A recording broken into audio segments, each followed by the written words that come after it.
Hey, y'all, welcome back to Right at the Wire. Well, happy St. Andrew's Day to all my fellow Scots. I'm recording this on Thursday, November 30th. For those of you who don't know, is St. Andrew's Day. So be Scottish. You'll enjoy it. We have got a late pick five on Saturday's card at Aqueduct. It includes four graded stakes races. The Cigar Mile, the Remsen, and the Demelle are highlighted. So we get to see the 2-year-olds, see how they fare around two turns at an added distance, as well as the Cigar Mile, which is always a great race. So let's get into it. So this is the Aqueduct Late Pick 5. It comprises races 6 through 10 for Saturday, Remsen Day. And we look at leg 1, race 6. It's an allowance race, N1X. It's 7 furlongs for 3-year-olds and up. And I'll tell you, this is a little bit of a head scratcher. I don't know that anybody has a decided edge over anybody else. I think there's a lot of ways you can go here. And I think value has to govern what you do here. But we'll take a look. I've narrowed it down to 4 that I consider to be decent. We'll start with Power Seeker. The last was kind of strange as he broke well towards the front. Then he was wrangled back for some reason. He did re-rally with a good kick in the stretch and only his second start, so that was definitely a good sign. This is one claimed by Linda Rice, and she's been doing this a lot lately, going down to Kentucky, grabbing horses and bringing them back up north, and she's done very well with it, obviously. So this one, certainly there's room for improvement in the third start, and I think 7 furlongs, a later runner may have a little bit of an edge, but there isn't much pace in this race, so you can go either way with Power Seeker in my opinion, but I think is logical being Linda Rice first off the claim. She's at 24%, good angle. Overstep number 3 has a speed edge figure wise, but this one it's kind of interesting. Has a good race, bad race pattern speed figure wise, which is kind of weird, even though he's been winning. Doing so only against state breds, so that's a little bit of a concern. He has a speed edge with the figures, but watching his last race, he looks like he's more of a grinder. So I'm kind of wondering if the cutback to 7 furlongs is necessarily a good thing. This one's been running generally at a mile distance, so a little bit of a concern there, but I think Overstep certainly one to think about in this race.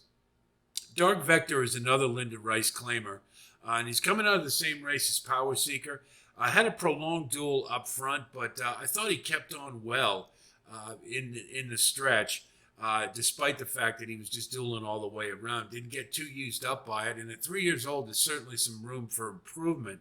It might inherit the lead because this is a fairly paceless race here, and that might not be a bad place to be, given that this field.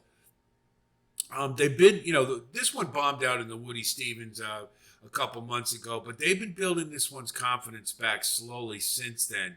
So I think another move forward is possible. It's had a couple of seconds, and I think is rounding back into form. So Dark Vector, one to consider again. Linda Rice first off the claim, hard to knock there.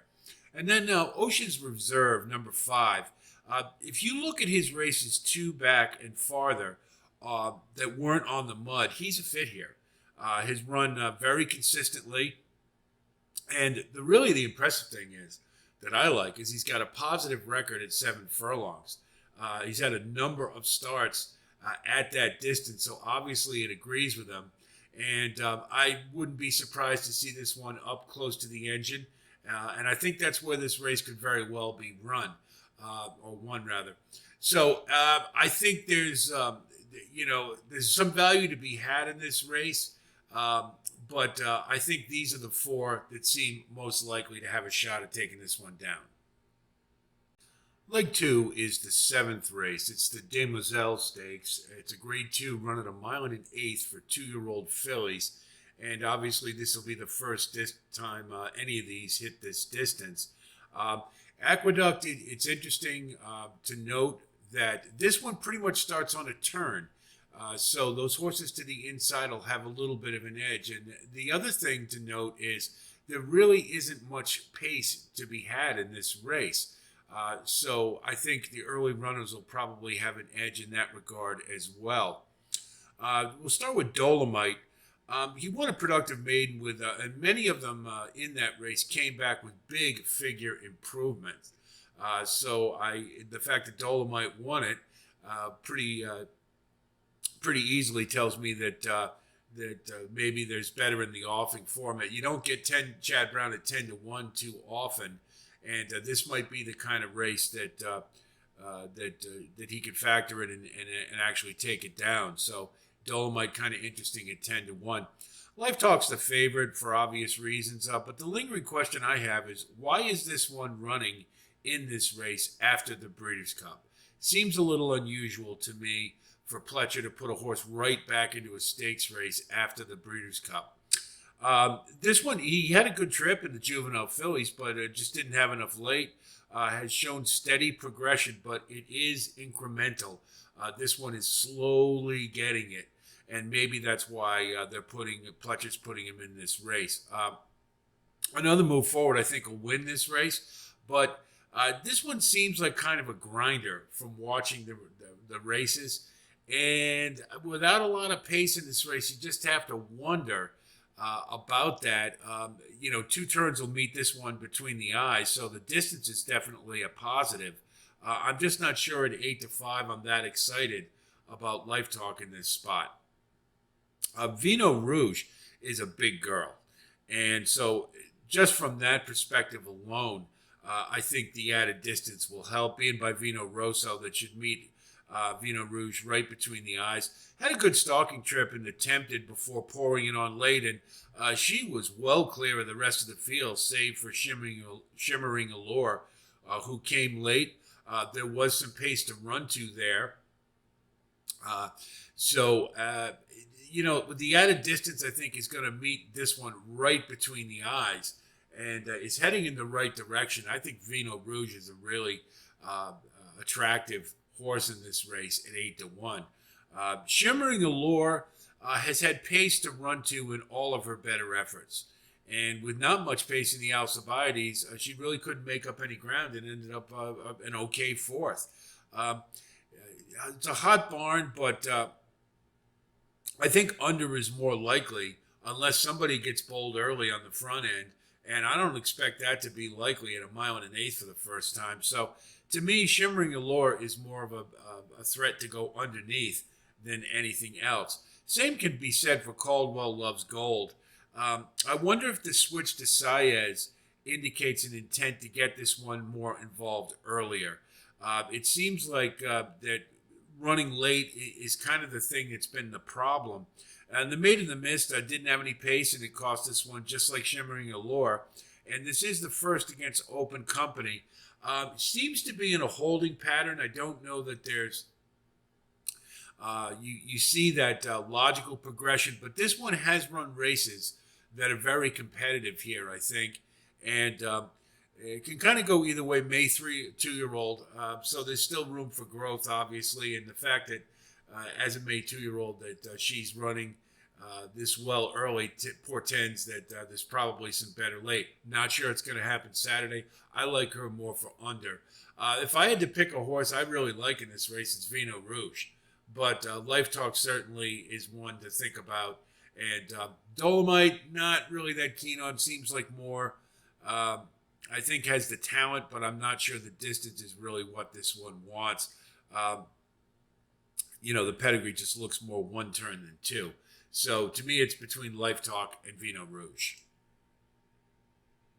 Leg 3 is the 8th race. It's the Goer Wand, a grade 2 run at 1 mile for 3-year-olds and up, fillies and mares. And of course, this is a 1-turn mile, being at Aqueduct. And this is definitely a factor in here because a couple of these, it really puts them right in their wheelhouse.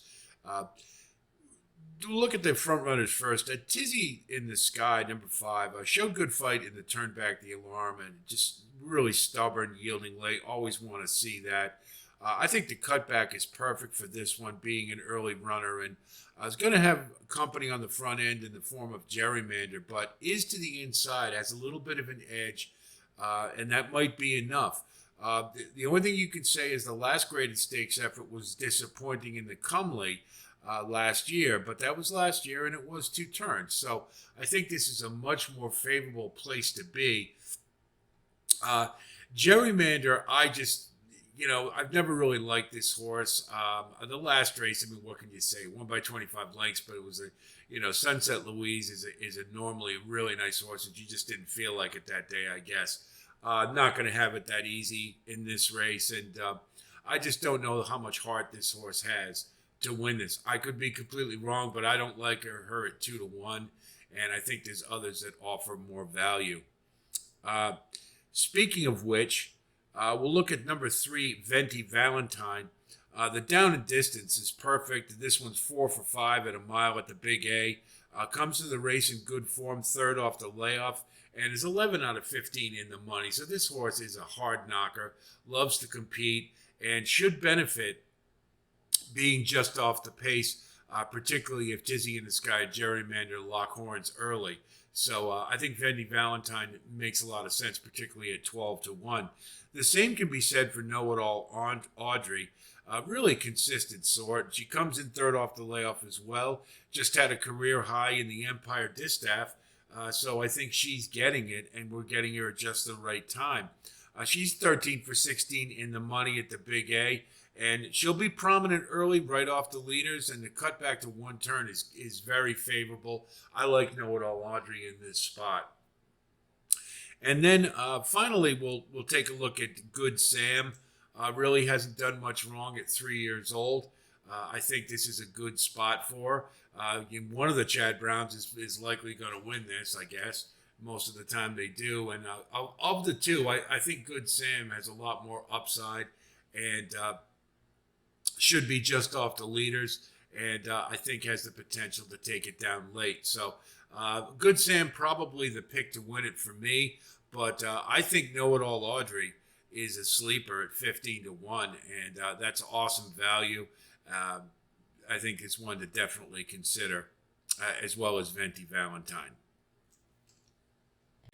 The fourth leg is the 9th race. It is the Remsen Stakes, a Grade 2 run at a mile and an eighth for 2-year-olds, and this is, considered kind of a derby prep, a little more prominently than some of the other 2-year-old races, mainly because of the distance.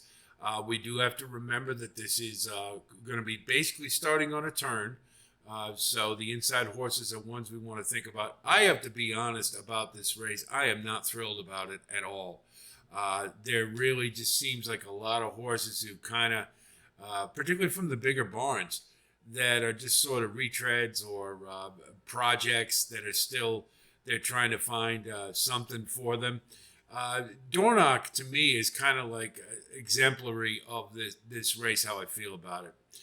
Dornoch is Mage's brother. We know this. And he has shown flashes of talent, but he's also very green and in a lot of ways. And remember, Mage didn't race at 3 either, or until 3. So it's not surprising that there'd be a little growing pains here. He looks like he's getting it. The last race in particular, he did what a good horse is supposed to do. So I think he's certainly one that you have to factor in here as a win candidate. I think anybody who's at a short price is a little shaky in this race, and it can go a lot of different ways. So Dornoch, I think, is logical. He seems to be a little further along than some of the others and has shown some class. So we'll pencil him in as the favorite and the win candidate. Domestic Product is a Chad Brown. Comes off the layoff and ran a solid race. So second off the layoff, I'm expecting a better effort out of him. It's not cast in stone, but he just has all the markings of a Chad Brown horse that's going to improve, and that's what you're looking for with 2-year-olds. So at 10-1, I think that's a really nice price in this field in particular. So Domestic Product we're going to like. Sierra Leone, to me, is extremely interesting. I don't like the price at 4-1, but that maiden race, he was a hell of a learning effort. He had a lot of traffic issues on the back stretch. and and he was in traffic all the way into the stretch until he was swung out, and it was a really interesting swing out. You don't see him that dramatic as that one, but once he was clear, boom, he kicked it in and closed with a flourish, and I think he actually was a little geared down in the stretch. So he definitely needs to improve figure-wise. There's no question about it, but he showed a lot of upside, and I think there's a lot to like out of Sierra Leone, and particularly the longer the distance get, the better. I don't like 4-1, but honestly, I normally will single out 5 horses, but to be frank, I just can't get excited about a lot of these. They just seem to be holes in their game, and maybe then again, if a lot of the field has holes in it, then anybody can win it, and so. I'm not too happy about putting Dornoch in at 5-2 as a likely win candidate, but figure wise, he does have the top figure. I mean, Copper Tax, is a win machine, but hasn't been really beating anybody, and the pedigree doesn't really scream 2 turns, so that's kind of why I'm throwing him out. Where's Chris didn't beat a whole lot last time, and was a bit of a surprise. It's hard to knock or keep out Dick Dutrow, particularly when he's winning at 30%, but I just didn't see anything too special. Same thing with Drum Roll Please and Moonlight.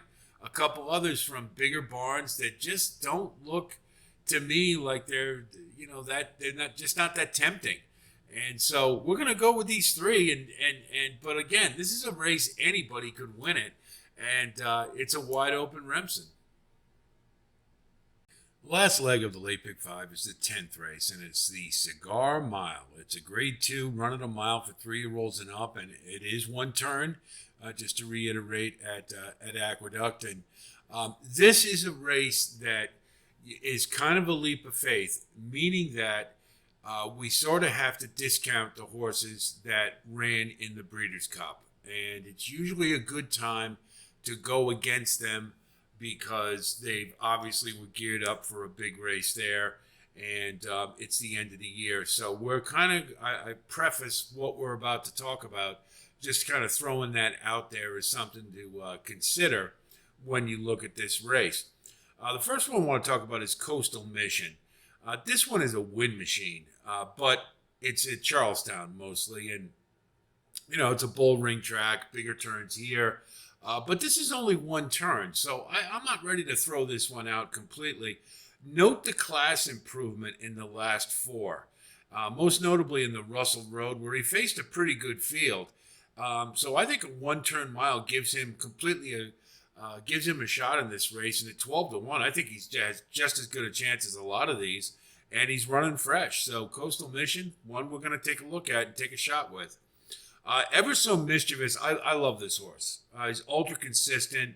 He passed the graded stakes test in the 49er, which was also at a 1-turn mile, and that was a pretty good field. So given the fact this horse is so consistent, I have every belief that Ever So Mischievous will run another big race, and he's a primary win candidate for sure. If you get him 4-1, it's stealing, in my opinion. Senior Buscador, yes, he ran in the Breeders' Cup, and that's really, why I'm I'm throwing him in here with an asterisk, meaning under is probably more likely. You can't like him after he didn't run bad in the Breeders' Cup, but it's just the horse has been running in graded stakes all year. It's towards the end of the year. He just ran the biggest class test, and now he's coming back into this race. I just can't like him, particularly the fact that he runs from off the pace. There isn't a whole lot of early pace in this race, and generally these 1-turn miles are one on the front end. So Senior Buscador, I think, is underneath, but he's a major league underlay in my opinion at 7-2. I kind of feel the same way about Dr. Ardito. He is definitely a horse for the course, no question, and the distance as well. So he's very logical. But, he had pace to run to the last time in the 49er, and he still came up short. And he looked like he was never going to get there. Just sort of was a kind of a laborious trip, in my opinion. So Dr. Ardito, I think, is another one. Underneath is probably more likely. High Oak is interesting to me. Number one, it's Bill Mott on a big stakes day, so you've heard me say it a million times before, but it's hard to throw his horses out when you have these big days. High Oak is one that definitely has talent, and he has shown it at times. I think more ground definitely helps this horse's cause, without question. He is by Gormley, that's true, but a one-turn mile, you should be able to get that. And his late running style, I think the more ground he gets, the better it is. He'll need some pace to run to. That's true. And I don't know, with Pipeline being out in the 12 hole, there's probably not going to be a whole lot to run to. But I think this is kind of a 20 to 1. I think he's got just as good a shot as a lot of these. And perhaps putting Luis Saez aboard, he'll be more involved early. And we know Bill Mott, he did it with Art Collector last year in the Pegasus, that he can retool a horse. I'm not saying it's obvious he's going to do it here, but I wouldn't be surprised. So to me, at 20 to 1, Bill Mott, High Oak is definitely one I think you can use in this spot. I think it's Ever So Mischievous's race to lose. I think he's the best horse in this race, but I'm kind of intrigued by Coastal Mission at 12 to 1 and High Oak at 20 to 1. I think maybe we can get, if we can get Ever So Mischievous anywhere close to 4 to 1 or those other two at those odds, I think we got a pretty good exotic bet, and hopefully we can take down a nice big 5. So here's what our ticket looks like. I don't think we have a legitimate single. The closest we have is probably leg 5 with Ever So Mischievous, in my opinion. But in leg 1, race 6, we got a spread 2, 3, 5, and 8. I think that's a wide open race. Leg 2, the Demoiselle, we're going to go 2, 3, and 5. Leg 3, race 8, we're going to use 3, 4, and 7. In leg 4, race 9, the Remsen, another one I think is completely wide open, but we're going to focus on 2, 3, and 7. And then in leg 5, race 10, we're going to use 1 and 2. So 4 times 3 times 3 times 3 times 2, that's 216, or it's a $108 ticket on a 50-cent base. And if this one comes in, it will pay. I'm pretty sure of that. So that's the late pick 5. I think there's some pretty good value to be had in the races. The Remsen is a little disappointing to me, but there is some value and there's a lot of different ways to go. So I hope our analysis helps you with your own wagering strategy, of course, and I wish you the best of luck as always. We will continue with our Derby prospect reports, as you may have seen. We're going to highlight all the 2-year-olds who will likely be Derby contenders next year. So we'll look at some old favorites as well as some new shooters. So I hope you'll tune in for that as well. We'll continue with that throughout the rest of the year. And, of course, we'll continue to pay attention to the content, the important races that will close out the year. So that's it from here. I hope you like what you've heard. And if you do, please like and subscribe. And we thank all of those of you who have come on board. I'll talk to you soon. And until then, be well.